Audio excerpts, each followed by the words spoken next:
Well, not many showbiz relationships survive, but one of the most endearing and enduring Hollywood love stories was between Paul Newman and Hollywood romances are famous for their glittering beginnings and their messy endings. Most fade like a flashbulb, remembered only in old tabloids and grainy photographs. Yet for decades, one couple stood as the shining exception, Paul Newman and Joanne Woodward. To the public, they were proof that true love could survive the relentless spotlight. Magazines praised their marriage as picture-perfect, two beautiful actors who turned a chance backstage meeting into a lifetime of devotion. But behind the flawless photographs and warm red carpet smiles, the truth was far more layered. Now, in her mid-90s, Joanne has opened up about their life together, offering a perspective that is both tender and bracingly honest. Her story begins not with Newman or Hollywood, but with a restless little girl in Georgia who never intended to live an ordinary life. Joanne Trimier Woodward entered the world on February 27, 1930, in the quiet town of Thomasville, Georgia. Her double middle names reflected her Huguenot heritage, a reminder of ancestors who valued individuality and resilience, qualities that would echo throughout her life.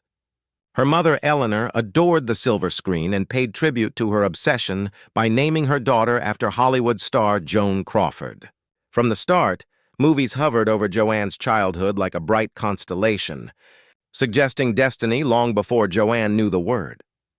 Joanne grew up with an older brother, Wade Jr., and a family constantly on the move.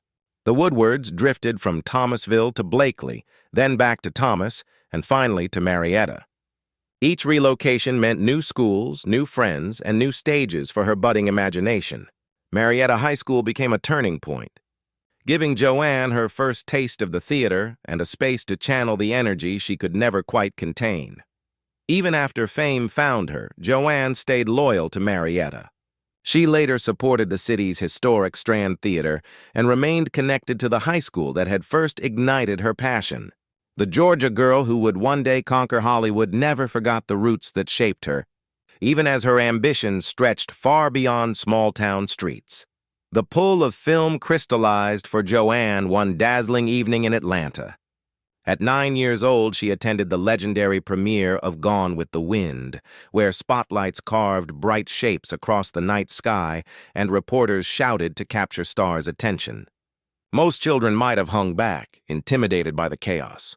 Not Joanne, spying none other than Laurence Olivier among the glittering arrivals, then the partner of leading Lady Vivian Leigh. She darted forward and plopped herself squarely on his lap. Security could have swept her away, but Olivier laughed at the audacious little girl. Decades later, when Joanne worked alongside him in the 1977 television production of Come Back, Little Sheba, she reminded him of that night. He remembered immediately. That bold move was her first unscripted audition for a life of drama and fearless self-expression. Joanne's teen years were marked by change and resilience. After her parents divorced, she and her mother moved to Greenville, South Carolina. At Greenville High School, she found refuge on the stage of the Little Theater, where she tested her natural talent in community productions. Applause wasn't just exciting. It felt like recognition of a future she could almost touch. Upon graduation, she headed to Louisiana State University, majoring in drama and joining the Chi Omega sorority. LSU sharpened her discipline, exposing her to rigorous training and diverse roles. Friends recalled her as fiercely dedicated, rehearsing late into the night while balancing academics and campus life. College wasn't just education. It was confirmation that her passion had a purpose. By the early 1950s, Joanne was ready for the ultimate challenge. She moved to New York City, where opportunity pulsed through every crowded street. She enrolled at the famed Actors Studio and later trained at the neighborhood playhouse under the legendary Sanford Meisner. This period was about more than memorizing lines. Meisner's method demanded emotional honesty, teaching actors to react truthfully moment by moment. Joanne absorbed it all, shaping a style that combined technical skill with a naturalistic ease. She wasn't just another hopeful Southern transplant. She was an actress in the making, chiseling away at her craft until her talent could not be ignored. Joanne's professional debut came in 1952 with a small role on Robert Montgomery Presents, in an episode titled Penny, It wasn't glamorous, but it was a start. She hustled relentlessly, auditioning for anything and everything. Soon, she was an understudy for the William Inge drama Picnic on Broadway during 1953 and 1954. Backstage at Picnic, fate intervened. There she met Paul Newman, a fellow actor with striking blue eyes and quiet intensity. Newman was married to his first wife, Jacqueline Witte, so their connection remained purely professional, but an unspoken spark lingered, foreshadowing the relationship that would later captivate the world. Through these years, Joanne lived the actor's grind, cramped apartments, long rehearsals, countless rejections. But each audition sharpened her skills and toughened her resolve. Television became Joanne's proving ground. She popped up in Tales of Tomorrow, Goodyear Playhouse, Danger, the Philco Goodyear Television Playhouse, the Ford Television Theater, and Omnibus. Directors admired her ability to bring depth to even brief roles. Her feature film debut came in 1955 with Count 3 and Prey, a post-Civil War Western in which she portrayed a resilient orphan. The performance attracted the attention of 20th Century Fox, which soon signed her to a long-term contract. In 1956, she starred opposite Robert Wagner in A Kiss Before Dying, playing a wealthy heiress in a taut thriller that revealed her magnetic screen presence. She returned briefly to Broadway for The Lovers, demonstrating her commitment to both stage and screen. Joanne was no longer an unknown. Hollywood had started to take notice of the Georgia girl with the fearless streak. The real turning point arrived in 1957 with The Three Faces of Eve. Joanne portrayed a woman with multiple personalities, a timid housewife, a reckless temptress, and an integrated young woman, shifting seamlessly between identities. Critics were astonished by her range. Audiences were captivated by the transformation. On Oscar night, she accepted the Academy Award for Best Actress wearing a dress she had sewn herself. The gesture spoke volumes. She was talented, yes, but also independent and unpretentious. That moment etched her into Hollywood history as an actress of both brilliance and humility. Fox quickly elevated her to leading lady status. She starred in No Down Payment and The Sound and the Fury opposite Yul Brynner, then teamed with Marlon Brando and Anna Magnani for Sidney Lumet's The Fugitive Kind. Even when a film faltered at the box office, Joanne's performances earned respect for their intelligence and emotional truth. Meanwhile, the quiet connection with Paul Newman deepened. After his divorce, they reunited on screen and off. Their collaborations shimmered with natural chemistry. From the Terrace showcased their elegance and dramatic skill, while Paris Blues highlighted their effortless rapport. Joanne later confessed that she loved From the Terrace, partly because she felt glamorous, joking that she looked like Lana Turner. Yet audiences sensed more than glamour. They saw a genuine partnership. Unlike many Hollywood couples, Joanne and Paul balanced each other, bringing authenticity to every shared scene. Joanne refused to be typecast. In 1963, she tackled the stripper, training with famed burlesque entertainer Gypsy Rose Lee to capture the art form's nuance. Her dedication impressed critics who recognized the courage it took to inhabit such a role. Throughout the mid-1960s, she explored diverse characters, sparring with Sean Connery in A Fine Madness and holding her own in the ensemble drama A Big Hand for the Little Lady. These projects affirmed her versatility and her willingness to challenge expectations. A deeply personal triumph arrived with Rachel. Rachel in 1968. Produced and directed by Paul Newman, the film cast Joanne as a lonely schoolteacher searching for love and self-discovery. Her quiet, aching performance resonated with critics and audiences alike, earning her another Academy Award nomination. By then, Joanne Woodward was far more than Mrs. Paul Newman. She was an accomplished actress whose career spanned stage and screen, defined by fearless choices and authentic artistry. Her life with Newman, complex, devoted, and real, was only part of a story that began with a daring little girl in Georgia and grew into one of Hollywood's most enduring legacies. After the acclaim of Rachel, Joanne found herself at a crossroads familiar to many actors. Hollywood offered more roles, But she chose a quieter path for stretches of time, focusing on raising the 3 daughters she shared with Paul, Eleanor, Melissa, and Claire. While Newman's career soared with hits like Butch Cassidy and the Sundance Kid, Joanne balanced her own projects with family life in Westport, Connecticut. The decision to step back was deliberate. She often said that family grounded her far more than fame, yet she never fully retreated from the craft she loved.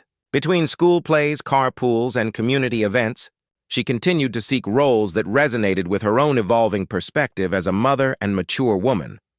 In the 1970s and 1980s, Joanne shifted toward television films and stage work, proving that strong performances could shine outside the blockbuster system.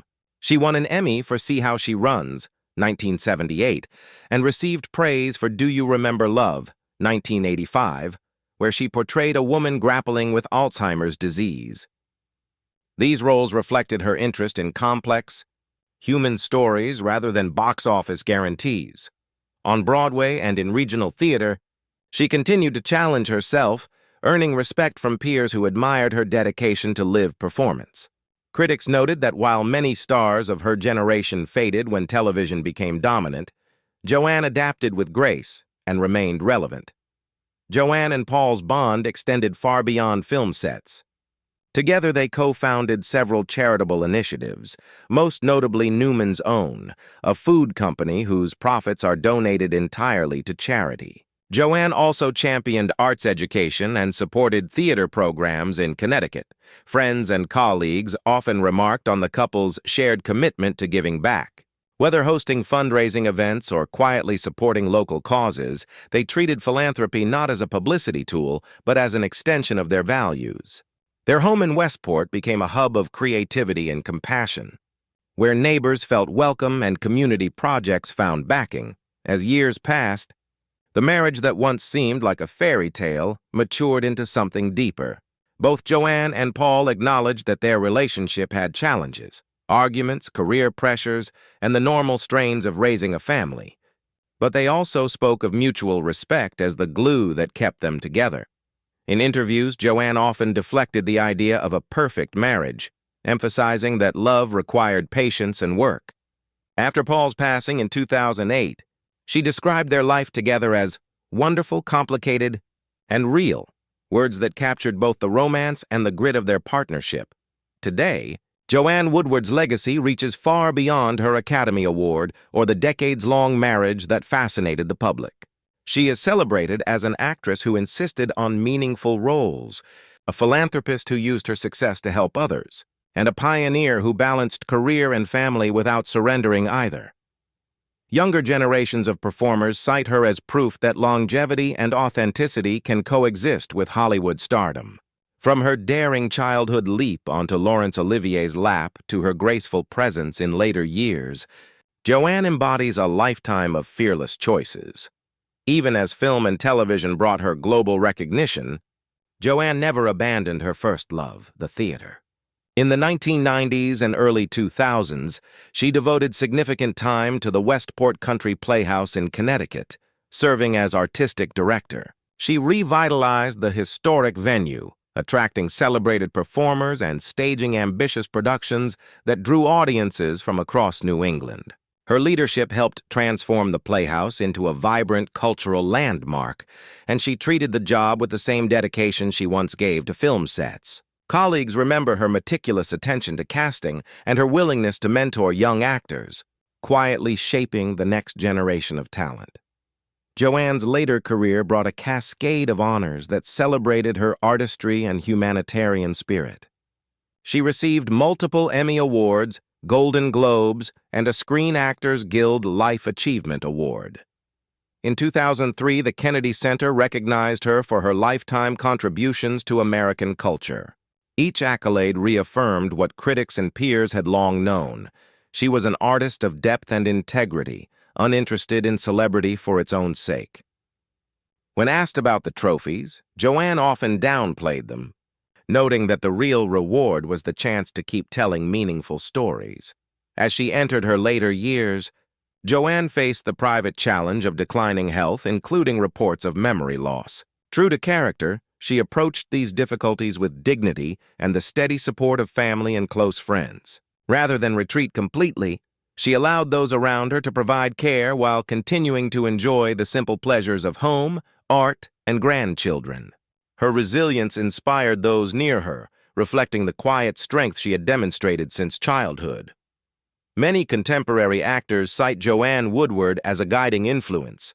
Her commitment to complex female roles and her refusal to be typecast resonate with performers seeking longevity beyond youth and glamour. Actors such as Meryl Streep and Julianne Moore have praised her nuanced portrayals and career choices, often pointing to the three faces of Eve and Rachel as masterclasses in emotional honesty.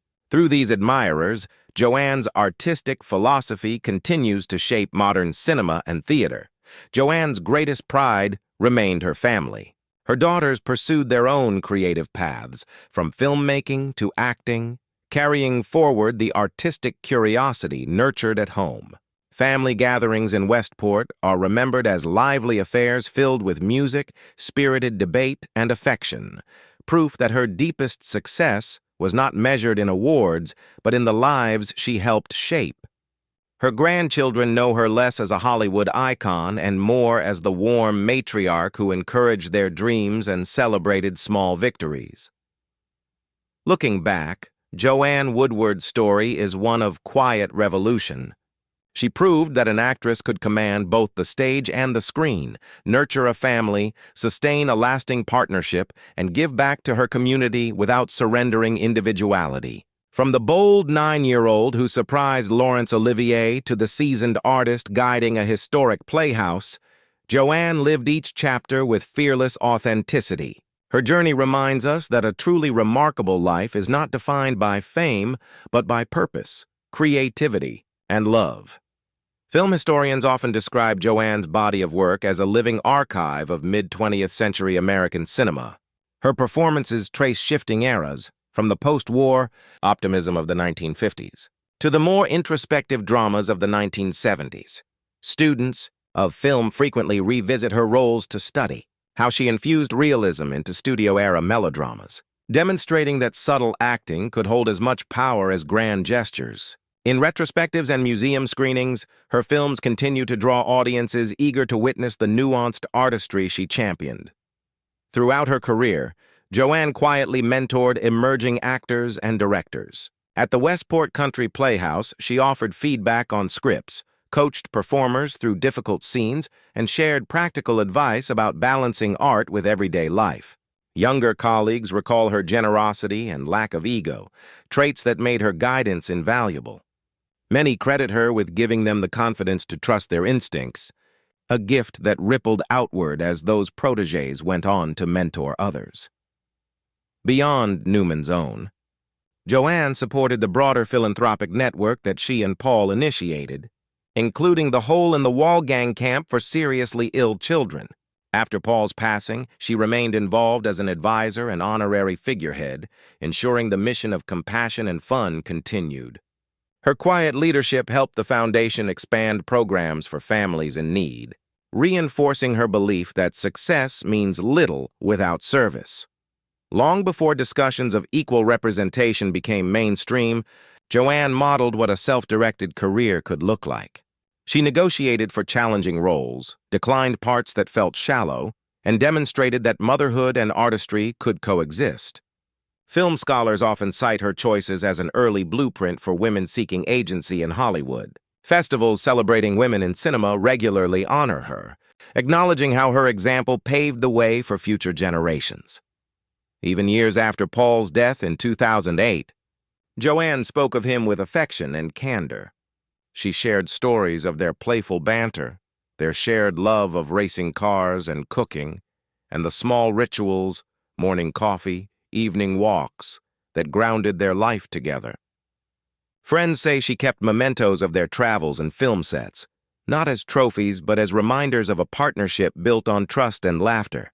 Their marriage remains a touchstone for those who believe lasting love can thrive in the glare of Hollywood.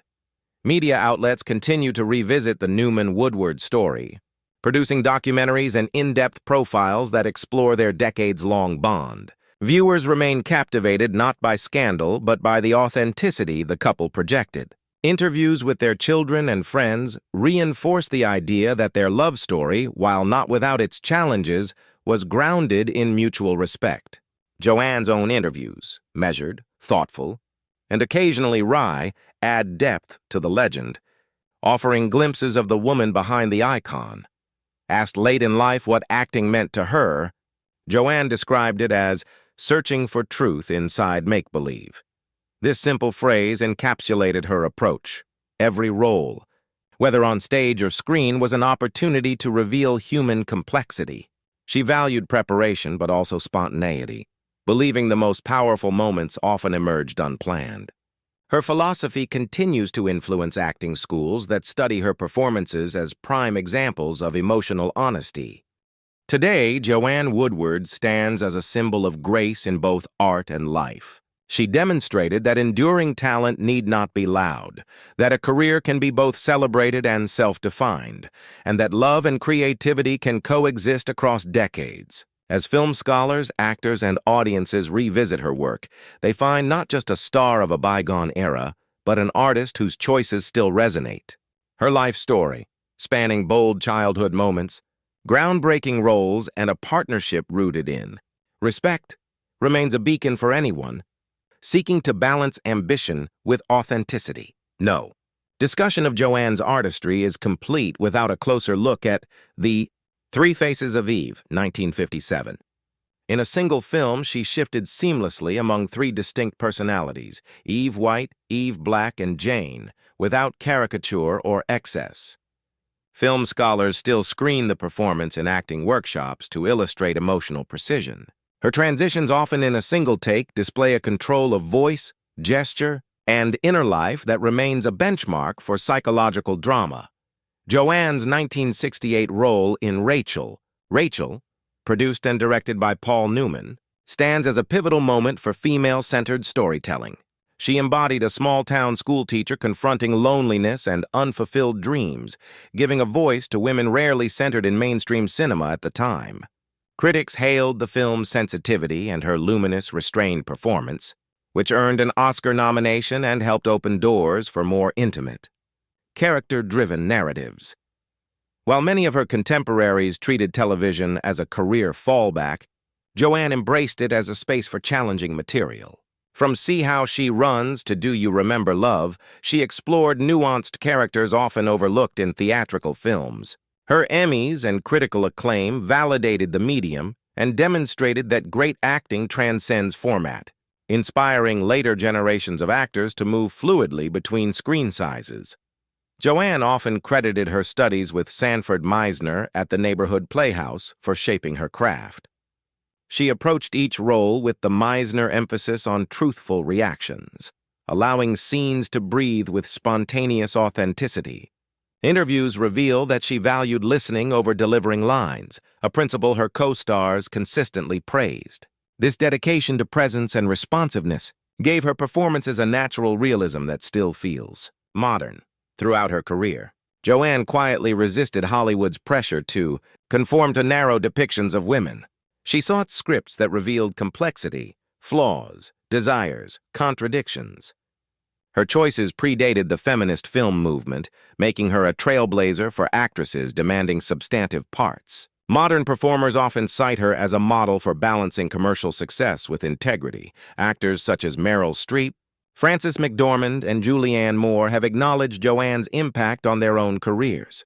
They point to her emotional range and refusal to be pigeonholed as proof that longevity in Hollywood depends on courage and discernment. Film retrospectives frequently include panel discussions where these stars recount how Joanne's performances shaped their understanding of character work.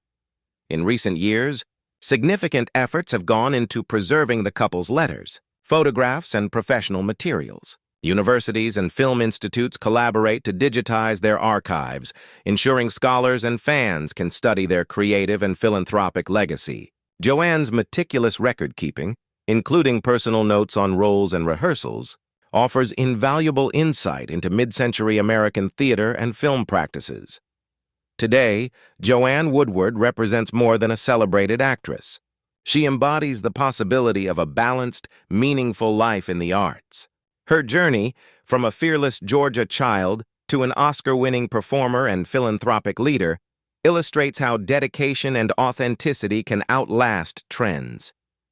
Festivals, biographies, and academic studies continue to revisit her work, confirming that her influence remains vibrant well into the 21st century.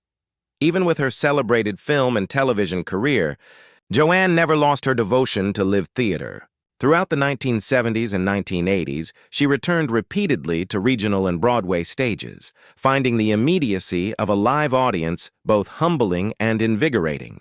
Productions like Candida and the effect of gamma rays on man-in-the-moon marigolds showcased her ability to inhabit characters night after night with fresh energy. Fellow actors recall her meticulous preparation, annotated scripts, quiet pre-show rituals, and her generosity in mentoring younger cast members.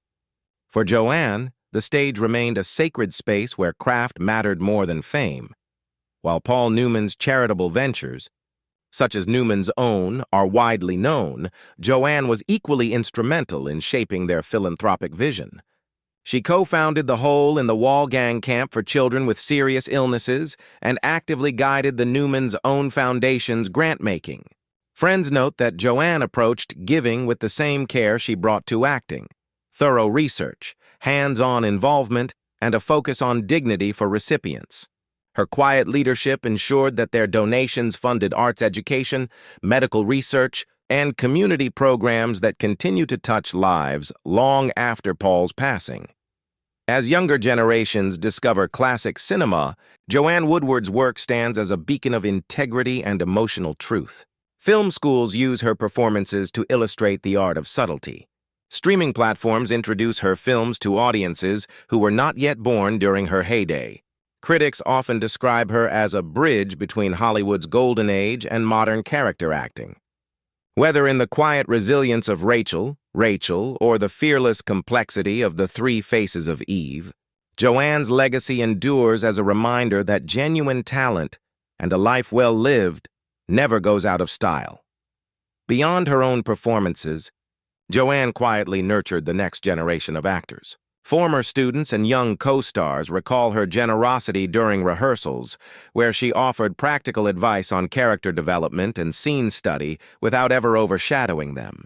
She often reminded aspiring performers to listen first, a hallmark of the Meisner technique she cherished. By sharing her craft with humility, Joanne helped shape countless careers, proving that influence in the arts is measured not only by accolades, but also by the wisdom passed on to others. Throughout the 1990s and 2000s, industry organizations celebrated Joanne's extraordinary contributions. She received the Kennedy Center Honors, multiple Lifetime Achievement Awards from film societies, and tributes at international festivals. Each ceremony highlighted both her groundbreaking artistry and her steadfast partnership with Paul Newman. Yet Joanne consistently deflected praise toward collaborators and crews, reinforcing her reputation as a consummate professional whose success was built on teamwork rather than ego. Today, Joanne Woodward's impact resonates across film, television, and theater. Scholars cite her career as a template for balancing personal values with public success. Retrospectives of her work draw diverse audiences, from students of acting to fans of classic cinema, who find inspiration in her fearless role choices and quiet philanthropy.